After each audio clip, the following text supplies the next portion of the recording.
So may I introduce Tim Fitzgerald again? An amazing speech on the balance between respiration and photosynthesis. I'd like to start by asking you, is there anything that you would want to add to the talk that you just gave for the audience? Yeah, I think, one of the things that I kind of alluded to in the talk, but I think it's really important, especially from the political standpoint, is that this respiration aspect is really everything we do as human beings. We once had a very interesting set of images, which was a camera. There's actually cameras that take pictures of CO2.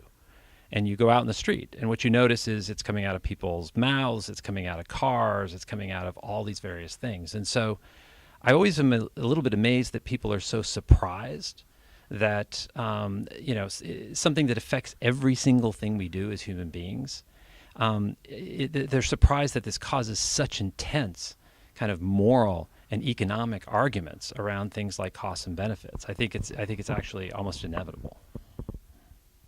Thank you.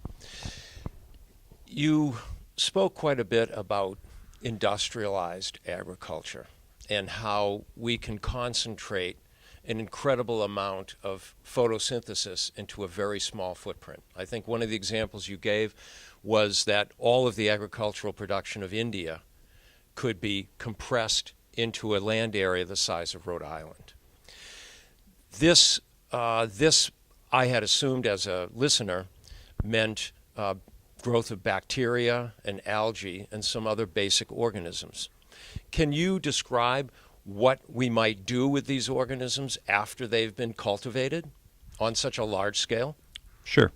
And that is one of the interesting challenges. So there's essentially the challenge of the platform, which I described, which essentially is the one of achieving those growth rates and that compression. But there's a second challenge, which you're absolutely correct, which is what do you do with that? And it's actually funny. I gave a talk similar to this at a high school recently, and when I said, started talking about a quarter of it being algae, I looked at the kids' faces and I could see them all kind of become horrified, and I could tell they were envisioning, a quarter of their plate, with algae on it.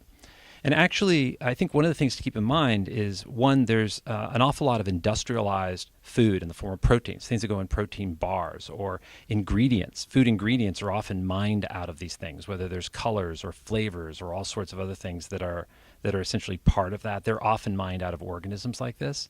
But I think the bigger point is that we feed more than half of our food to animals, which we then eat. So a huge part of our food system is actually just being fed to animals, and then we in turn eat the animals. So I think there's enormous scope for looking at these sorts of organisms really as animal feed and as a solution really for animal feed. A lot of the industrialized agriculture that you speak about will happen in an indoors controlled environment. Could you say something about the advantages of that environment as opposed to trying to compress all of this production in an external environment? Yeah, so indoor approaches I think are obviously booming, and part of that is they're starting to get around some of the traditional hurdles to that, which is energy was always a hurdle, labor was always a hurdle, and so there's some pretty innovative solutions in terms of developing indoor agriculture. But I think the biggest advantages of indoor, if you can get around those issues, are, one, that they're insulated from these climatic effects, right? So as the climate changes and as we look forward, it's interesting because we've been a little complacent since the 1970s. We haven't really thought about food system shock in quite the same way, but it's coming back. And you're seeing this, around the world, both from pests but also from climate change. And these indoor approaches are insulated from that.